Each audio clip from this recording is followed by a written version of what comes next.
Hey guys, welcome back. As I mentioned in your introductory video on getting started, that your lecture videos will start out the same way. So now this is your first lecture video. We are going to get started with chapter 1. So all I'm going to do, just like I did before, I'm going to share my screen with you guys. I'm going to open up the PowerPoint. Again, I'm going to be up here, so you don't need to really see my face. We're going to focus on the PowerPoint. So let me get this rolling here.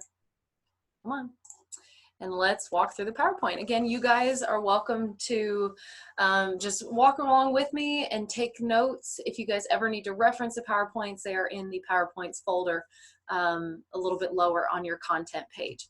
So this just shows you we're taking a look at chapter 1, Introduction to the Human Body. There's a lot of terms we're going to take a look at in this chapter to introduce us to the next 10 weeks. So we're going to take a look at the terms anatomy and physiology. We're going to take a look at the different levels of organization in the human body. We're going to briefly just, introduce to the 12 major organ systems. We will do that throughout the entire quarter, where we're going to look in more detail at those different systems. But we're going to just introduce to that today. We're going to look at the term homeostasis and the importance of that term. And then we're going to take a look at anatomical position. We're going to then take a look at different terms used to describe positioning in the body, and I'll explain that when we get to it. We're going to take a look at the 3 major planes of the body. Excuse me. We're going to take a look at anatomical terms for quadrants and regions of the body, and then we're going to take a look at major cavities of the body. Okay, so let's take a look at this. So anatomy is the branch of science that studies the structure. So this class is anatomy and physiology. So anatomy really is where everything is. Here is the heart. That is the, the femur, and talking about bones. Whereas the physiology is the branch of science that describes then how it functions. So these are weird pictures from your book that it shows branches. It's really weird to me. But anyway, the idea is to know that anatomy means structure, the physiology means function. That's essentially what that is. So if I showed you guys a picture of the heart and told you guys what the different names of the cavities of the heart was, I am showing you the anatomy of the heart. Whereas then when I talk about how the heart is designed to contract a certain way, to then keep blood moving through it so that blood can get to all the places of the body. I'm going to teach you guys about that when we talk about the heart. That is the physiology of the heart. So that's what I mean by those 2 terms. Structure and function are definitely closely related because they go hand in hand. The way that something is structured is going to help with its function.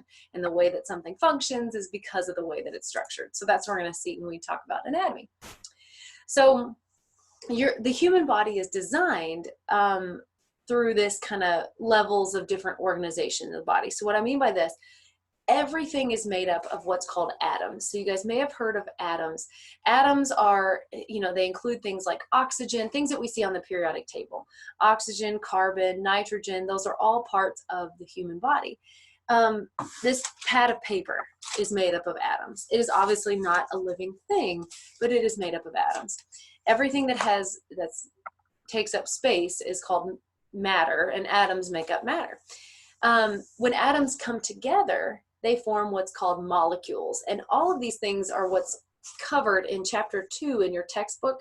But chapter 2 gets into a little bit too much chemistry to me, and that was something that I didn't think we really needed to go into major detail with. But if you guys ever need some information with that, chapter 2 will cover that. But what I mean by molecules, though, molecules is where things come together. I should say 2 or more atoms come together. Prime example would be if I took, let me see if I can write this down for you guys. If I took 2 hydrogen atoms, for instance, these are things that we see on the periodic table.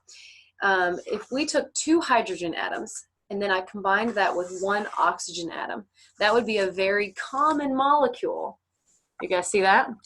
2 hydrogen atoms and 1 oxygen atom.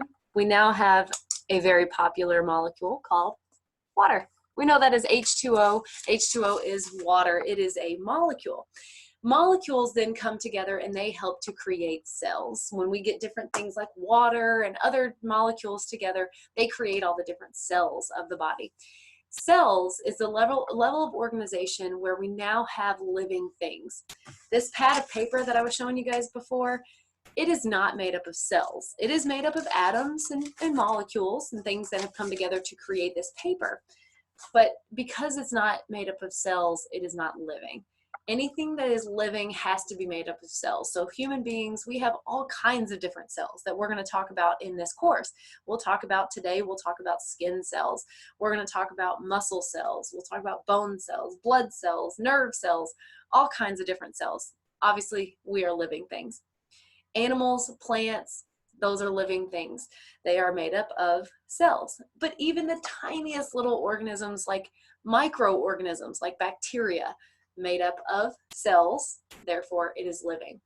Viruses, on the other hand, do not have cells in them, so therefore they are not living.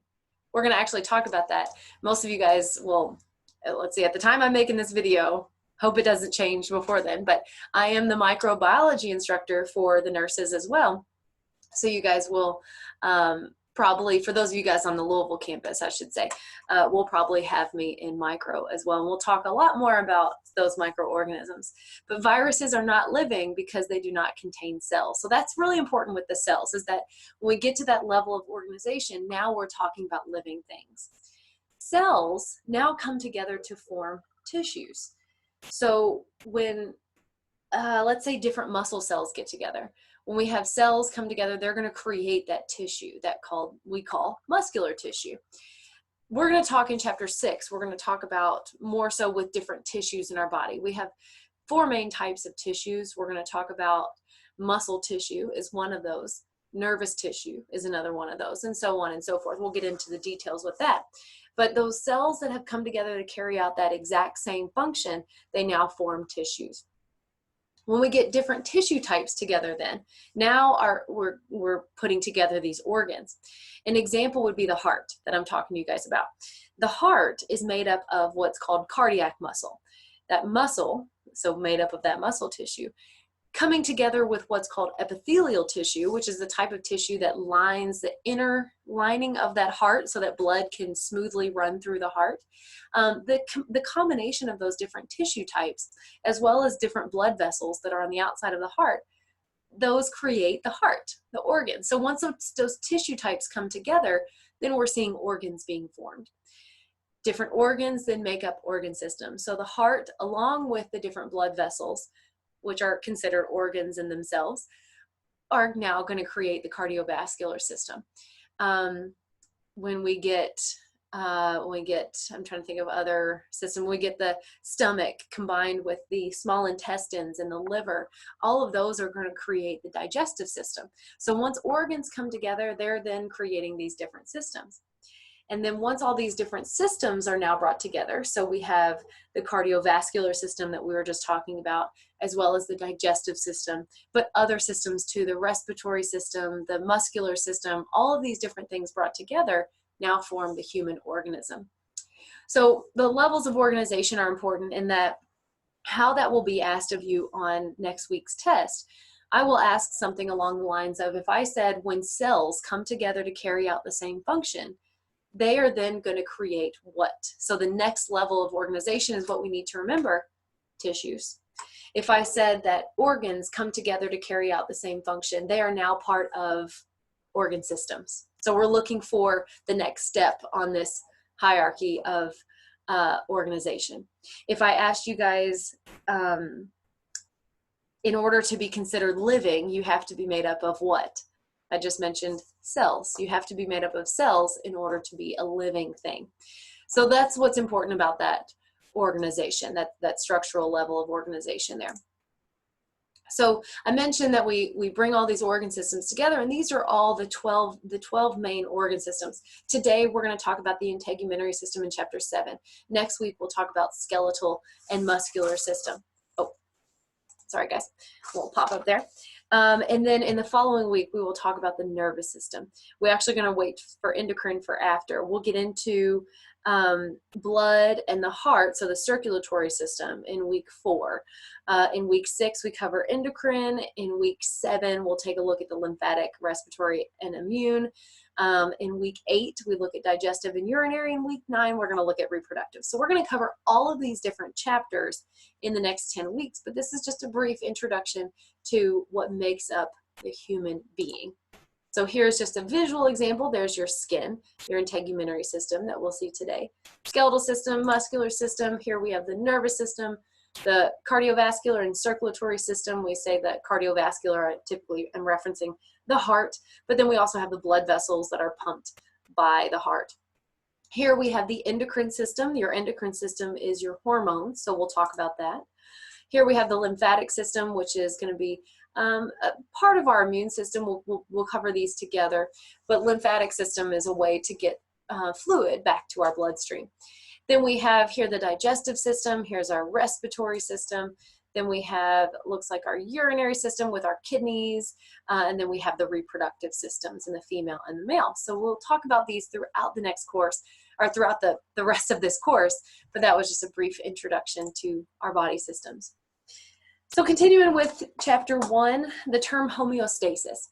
Homeostasis is a very, very, very important term that we will talk about probably every week because our body is constantly trying to maintain what's called homeostasis.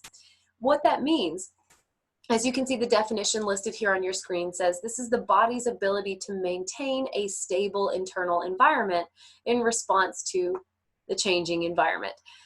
What the heck does that mean? So our body is a fantastic machine. And what it does is it recognizes when something is off kilter, something is thrown off. That could be something as simple as that I ate a piece of cheesecake. My body's going to say, whoa, wait a minute, something's off here. So what happens is when I eat a piece of cheesecake, my body is constantly wanting to stay at a certain level. And when I say a certain level, I could mean a level of temperature, could be a level of sugar levels. That's what I'm getting ready to reference with this cheesecake example here. But we always want to stay at a certain level. Our body's always trying to maintain itself. And so our level of glucose should be, let's say, here. When I eat a piece of cheesecake, glucose goes way up here. We know how much sugar is in cheesecake, right? So what happens is my body's going to respond. We create a substance called insulin. We secrete that insulin, and insulin is going to help to regulate that glucose and bring that back down to a normal level. So we're going to be back here. And that's what my body is doing, is it's constantly trying to maintain that homeostasis. That's what I mean by that stable internal environment. It could be that I'm talking about temperature. My body always wants to stay at an internal temperature of 98.6 degrees Fahrenheit. That is our typical internal body temperature. If I go outside and it is 5 below zero, it's freezing outside. What's going to happen is my body is going to respond. My body responds by a couple of different ways, which we'll talk about with the skin today. My body will constrict the dermal blood vessels to make sure that heat remains inside the body. It will, excuse me, start to contract the muscles to create heat on the inside of my body. That's what we know as shivering. And so it's responding in a way that the internal environment stays the same. So even though outside of our body on our skin, we are feeling the freezing cold, inside we remain stable. So that's what homeostasis is. And we talk about that in a variety of different examples throughout the quarter on how our body will try to always upkeep itself. It will always try to maintain that term homeostasis. So homeostatic mechanisms help to maintain homeostasis. That's what that means. So a couple of different examples I gave you already. But sometimes our homeostasis is not maintained. And that's where diseases come in. Disorders, sometimes we don't have the ability to maintain that environment. That's where those diseases come in. So the first example that I gave to you guys with insulin. Sometimes there are people that don't have the ability to create the insulin that we need to regulate our blood sugar, going back to a normal level, as I mentioned. That's where diabetes comes in. That inability to maintain is going to cause disease. So that's where that comes from. And we'll, like I said, we'll talk about that with different examples as we go throughout the course. But I definitely want you guys to be familiar with the term homeostasis, which simply just means our body in a stable internal environment. Anatomical position is going to be something that we'll talk about throughout the quarter too. That anatomical position, just as this person is standing this way, this is how we typically will study the human body, depending on what we're studying. We're actually going to look at different viewpoints, but anatomical position is a great way to really open the body up so we can see very clearly, what we're looking at with the human body. So anatomical position is standing straight up, facing forward, arms down at the sides, and toes and palms are facing forward. That's what I mean by anatomical position. So that is the definition of that, is just standing straight up, arms down, palms facing forward, and that's a way that we will study the human body. So it's important to maintain that homeostasis, that anatomical position when studying the body, at least from that viewpoint. So speaking of studying the human body, oftentimes we use different terms to describe how things are positioned in the human body. We know directional terms. Some ones that we're pretty familiar with would be like left and right, or sometimes people use east and west. Those are ways that we describe how things are located somewhere. We say, oh, it's located just to the left of the computer or something. That's what we're doing. When we're talking about positioning in the human body, there's a variety of different terms that we could talk about so we can describe their location. I'm going to go through each of these, and you may want to in your notes, because it's not listed here, but it is listed in your text, but you may want to go through and just jot down what I mean by these. These different terms are listed in pairs because they're opposites. They're very similar to left and right, how those are opposites.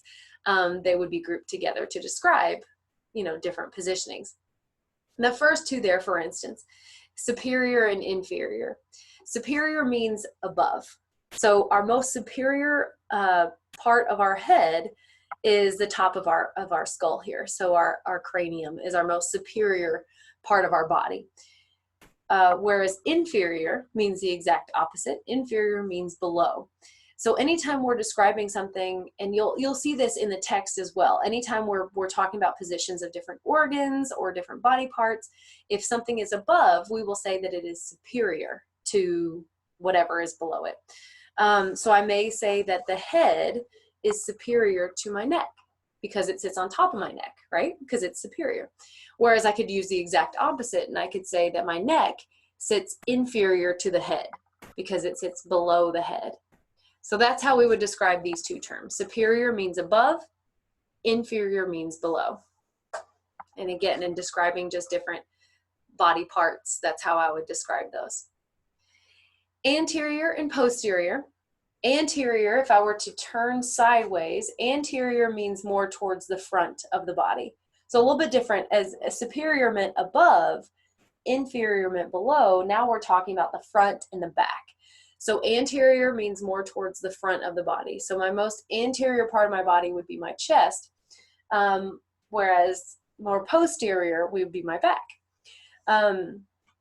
So if I said that in describing body parts, I may say that the nose sits more anterior than my ears. And that would be true because my nose is more towards the front of the body than my ears would be. And all kinds, we're going to talk about body cavities here in just a minute, and we'll talk about how there are anterior cavities. So like my chest cavity sits more anterior to my spinal cavity. My vertebral canal, which holds my spinal cord, is more in the back of the body. So it would be considered more posterior. So that's how we would use those two directional terms. Towards the front, posterior means towards the back. Medial and lateral. Medial means more towards the midline of the body. So imagining that there is, if I could click on this here. Nope, maybe it's not gonna let me. Imagining that there is, an imaginary line that goes directly down the midline of the body. So starting at the nose, going down the middle of the chest, where your sternum is, and then just imagining that that's the middle of the body. Anything that's closer to that midline is called medial, as anything that is further away is called lateral. So if, for instance, I'm going to go back to my nose and my ears. I know I use this with anterior and posterior to show that anterior, that the nose was more towards the front. Whereas on the other side, if I think about it this way, in referencing the midline, the nose is more medial because it's in the midline of the body in comparison to my ears.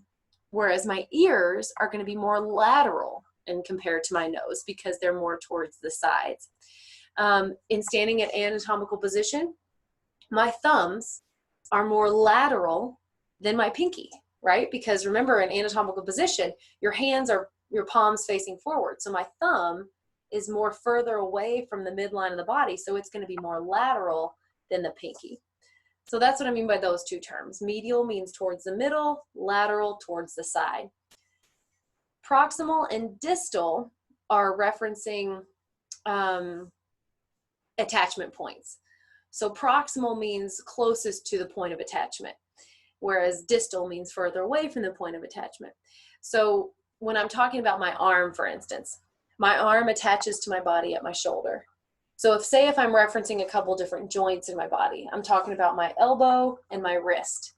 My elbow is going to be considered more proximal because it's closer in proximity. That's how I always think about that.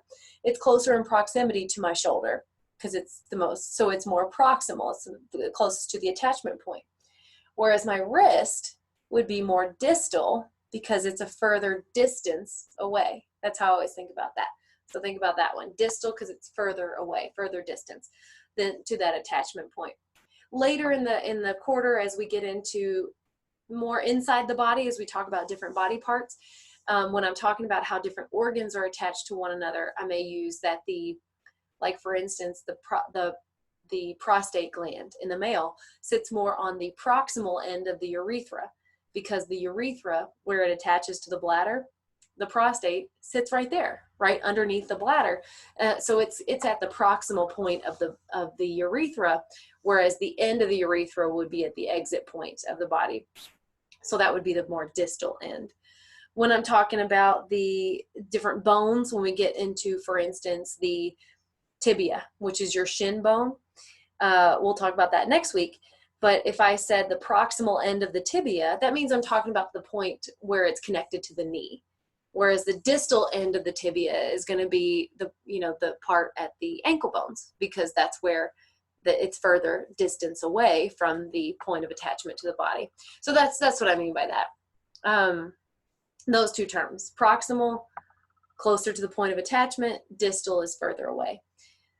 Superficial and deep. Superficial just means closer to the surface.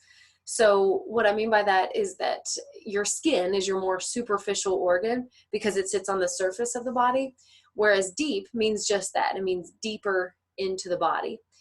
Whereas the best example I use for these would be like wounds, like a cut on our body. A stab wound would go deeper into the body and would affect more muscle tissue and organs underneath. So that's going to be more considered a deep wound. Whereas a paper cut only affects the surface of skin. So because of that, it's more of a superficial wound because it's just on the superficial part. It's just on that outside part of the body. So when referencing superficial and deep, superficial means more towards the surface and deep means deeper into the body. Central and peripheral, very, very similar. Central is going to be more towards the center of the body, and then peripheral is more on the outside. So this one's actually very similar to medial and lateral. So I more so use medial and lateral. I don't see central, but central means even more so, meaning not just towards this midline, but even both midlines, that it would be towards the center of the body. Like the heart is very centrally located. Whereas, it's more on the outside, it's going to be more peripheral. So you'll use these directional terms on next week's test. I may say something like, that what is the directional term that means above? Then I want you guys to tell me superior. If I said, what is the name of the directional term that means further away from the midline? You guys would tell me lateral. If I said, what is the opposite of the term superficial? Then you guys would tell me deep. So thinking about that, so to answer that, you would need to think of what superficial meant and which term was the opposite of that term. I may give you points of the body. I may say, in talking about the midline of the body, so we know I'm either talking about medial or lateral.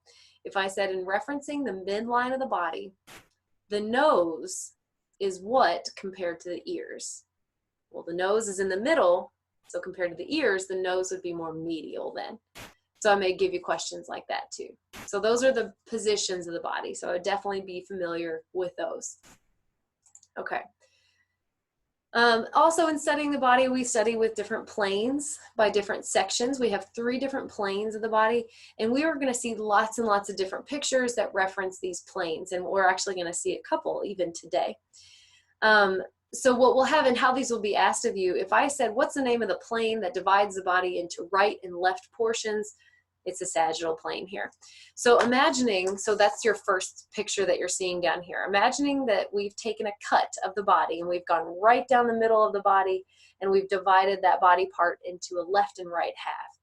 Now what that allows me to do is it allows me to see it from an angle to where I can see on the inside. So imagining looking at the picture down there that this is an imaginary cut we've taken of this lady down here, and we are studying, say, her head.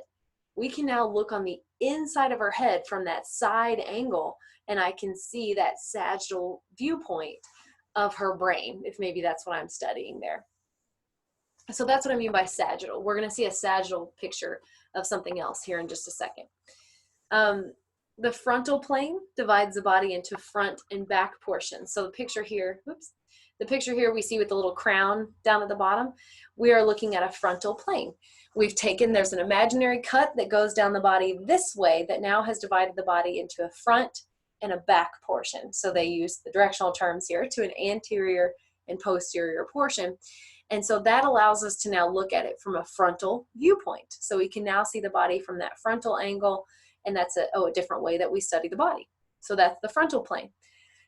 The transverse plane is the only horizontal plane that divides the body into an upper and a lower portion. So that allows us to study something from above. If I, for instance, took this, if I'm studying the abdomen and we took a transverse cut of the abdomen right there where we're looking at her down here, I can now look at it from above and see that the stomach sits a little bit more anterior to some of our other digestive organs, or that the kidneys are very much more posterior in the body. They sit more towards the back. That allows me, again, to see these different angles so that I can see positions of different body parts. But like I said, on next week's test, when I ask you about the planes, that's how I'll ask it of you. I'll say, what's the name of the plane that divides the body into a front and a back half? Or I may say anterior and posterior. I'm looking for frontal. If I said, what's the name of the plane that divides the body into a left and a right half? I'm talking about the sagittal plane. So that's what I'm looking for with the planes. And again, we're going to look at different pictures. And as I reference these pictures throughout the quarter, I may say, okay, guys, we're looking at a sagittal viewpoint of the brain. And that's how we're going to be able to see, different parts of the brain and be able to study that. Or what we'll see here in just a second, we're going to see a sagittal viewpoint of our body cut in half, and you're going to be able to see the different cavities of the body. If I'm looking at a frontal picture, I may say, okay, we're looking at a frontal viewpoint of the abdomen, and that's going to allow us to see the different abdominal organs, and that helps us to see that. So that's what those planes allow us to do. Here are some different regional terms, some regional terms that you guys will want to be familiar with. I'll be honest with you, we go through these a little bit here in this chapter, but every once in a while I'll reference these just as we go through different sections in the quarter. So some things that you guys may want to be familiar with. The head is called the cranial region. So that's something we'll talk about when we cover the bones of the head next week. Those are the cranial bones. We'll see some different examples with a bone. For instance, like this is the scapular region. That's where your shoulder blade is, and your shoulder blade is called the scapula. But some other terms, if I said axillary, I'm talking about the underarm region. So that's a good term to be familiar with there. Cervical is referencing the neck. So that's something that you guys will see. Oral, you guys may be familiar with that. I'm talking about the mouth. If I said the brachial, I'm talking about the upper arm. Umbilical is where the belly button is located. We're going to see this term here in just a little bit too with the abdominal regions. The abdominal is talking about the abdomen down here, so anything in that area. So if I said the abdominal organs, I could be referencing the intestines or the stomach. The femoral region is referencing where my femur is, so that's the thigh region there. The popliteal is the knee, so you can see the back of the knee. The kneecap itself is called the patella, so that's why the front of the knee is called the patellar region. The plantar is referencing the foot, so that's the base of the foot, whereas the pedal region, or the sometimes you can hear like the pedal region is called at the top of the foot there. So just a couple different terms. I know I didn't go over every single one of these, but definitely those ones. Oh, and lumbar. Lumbar is a pretty important one that we'll see when we talk about the lower back. But those that I've mentioned are some pretty good ones to be familiar with, that if I don't reference those at some point today, as we go through some different points of the lecture, you'll hear them definitely at some point. So these are all just areas of the body that those particular regions are called those, so that we'll see that, and we'll see those later on. So for instance, when we talk about the lymphatic system a little bit later, we have some lymph nodes that are located in the underarm region, and those are called your axillary lymph nodes because they're in the axillary region of the body. So that's what's important with these regional terms, is we'll see them come up a little bit later too. So those are just a couple different point of references that you might see. And then here's the cavities of the body. So these are definitely some things I want you guys to be familiar with. They are divided up into what's called dorsal and ventral. I will tell you guys that dorsal and ventral are actually just synonyms for posterior and anterior. So if you guys see these two terms, don't be thrown off by those. Dorsal just means towards the back, just like the term posterior. And then ventral means towards the front, just like the term anterior. So we can use those synonymously.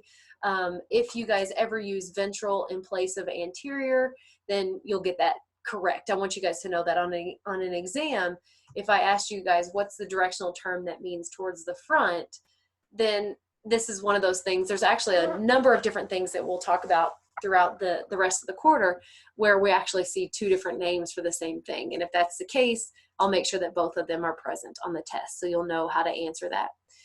So just a heads up on that as we get to these two terms on this picture. So your cavities of the body, these are just where different things are going to be located. This is another great way that we can study the body and study the different organs in the body. When we're covering, for instance, when we're covering the respiratory system, I'm going to mention that, you know, these organs that we're talking about are located in the thoracic cavity. And that's something that we'll talk about here. It's one of our cavities right here at the top, our chest cavity. When I'm talking about the digestive organs in week 8, I'm going to talk to you guys about how the stomach and the intestines are located in the abdominal cavity. And you guys will know I'm referencing this one right here. So just a couple different examples on why we use cavities in the body.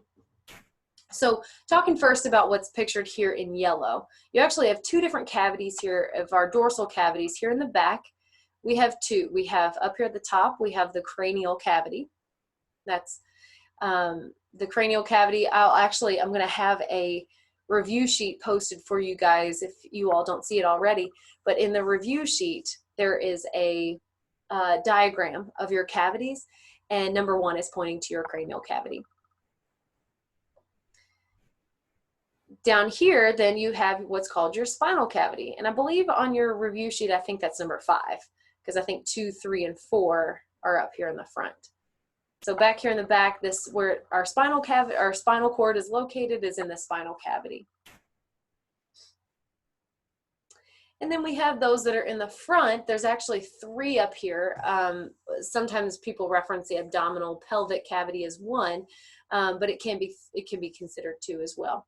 First, we have the thoracic cavity, which holds our heart and our lungs up there in our chest. So I do want you guys to be familiar with that as our thoracic cavity. It does talk about how the pleural cavities are in there and the mediastinum. You guys don't need to know those terms just yet. We're actually going to talk about both of those terms when we talk about respiration. The pleural cavities are actually, the pleural membranes are the thin layers that surround your lungs. And then the cavity in between provides, there's a pleural fluid that helps to provide a lubrication for your lungs when you're breathing in and out. So that's something we'll talk about when we get to the respiratory chapter. So don't worry about those two terms just yet. But then underneath here, you guys will see the abdominal pelvic cavity. Again, sometimes people look at this as one whole cavity. Sometimes people separate it. As you can see on the diagram here, it's pointing out both of those two terms. It says the abdominal cavity is up here in the abdomen, and pelvic is a little bit lower. We might be familiar with the term pelvic. Reproductive organs are down there. The bladder is considered, it's a little bit lower than our digestive organs, so that it's part of the pelvic cavity as well. So I want you guys to be familiar with the locations of these different cavities. Maybe something that you may want to be familiar with how to label. So another reason why those review sheets are provided for you guys in that folder. So I would definitely take a look at those. Is again, those 5 cavities, be familiar with where they are. So if I pointed to this on a diagram up here where the skull is and asked you guys what is the name of this cavity, I will want you guys to tell me the cranial cavity. And so on and so forth for the spinal cavity, the thoracic cavity, the abdominal cavity, and then the pelvic cavity. Another thing I want you guys to be familiar with when answering test questions on these cavities, be familiar with the main organs located in each of these. We have not learned the entire body yet, so we haven't learned all of the different systems, but I want you guys to be familiar with some of the main organs that are found in each. So for instance, if I asked you guys on a test, if I said, what's the name of the cavity that contains the brain? Obviously, we know the brain is up in the skull, so that is located in the cranial cavity. If I said, what's the name of the cavity that contains the heart or the lungs? So organs that we're very much familiar with, and we know both of those are located in my chest, which we know as the thoracic cavity. So that would be the answer for that test question. If I said, what's the name of the cavity that contains the stomach? Or if I said the organs of digestion, I'm talking about the abdomen. We know that those are located in the abdominal cavity. And then if I thought a little bit lower and said, what's the name of the cavity that contains our reproductive organs, or perhaps the bladder? We know those to be a little bit more lower than the abdomen, so we would refer to that as the pelvic cavity. So be prepared for those types of test questions as well. So just a heads up on those cavities. Okay. And then lastly here, I want you guys to be familiar with, more so with the abdominal pelvic cavity there. As we talked about on the previous slide, you could see that that was a pretty large cavity. And one of these is actually one of the diagrams that I have provided for you guys in the review packet as well. It's this one right here, the right side picture, letter B. I didn't give you guys a diagram for letter A only because these are pretty easy. When studying the abdomen, your abdomen can be either divided into quadrants or into regions. It's a great way to not just study the location of all of the different organs that are in this cavity, but also for clinical purposes as well. That if a patient comes in explaining that there's a pain here, that could be a number of different things that are taking place. So we can reference that in the patient's chart, based on that location.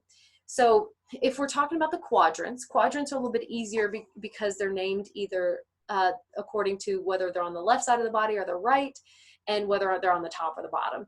So up here at the top, so looking at picture A right here, those that are at the top are called upper, those that are at the bottom are called lower, obviously. And then those that are on the right are called right, and those that are on the left are called left. So here you'll see the right upper, here you have the left upper, and then we have the right lower and the left lower. So the quadrants are a little bit easier. So when I say quadrant, I mean 4. The prefix quad means 4. So that's what I'm talking about there. So if I gave you guys this diagram and pointed to here where the majority of the liver is located, we're talking about the right upper quadrant. Again, so for study purposes, but also for clinical purposes. When we study the digestive system, I may say that the stomach located in the left upper quadrant, and we know that we're talking about this area right here. That's where the majority of the stomach is. Part of the stomach is here, but most of it is in the left upper quadrant. So great for study purposes. And I do want to point out too that even though we are looking at this person and we're thinking, wait a minute, left and right, I know that this is my right, and we're thrown off a little bit. Keep in mind that we're talking about the side of the body who we are looking at.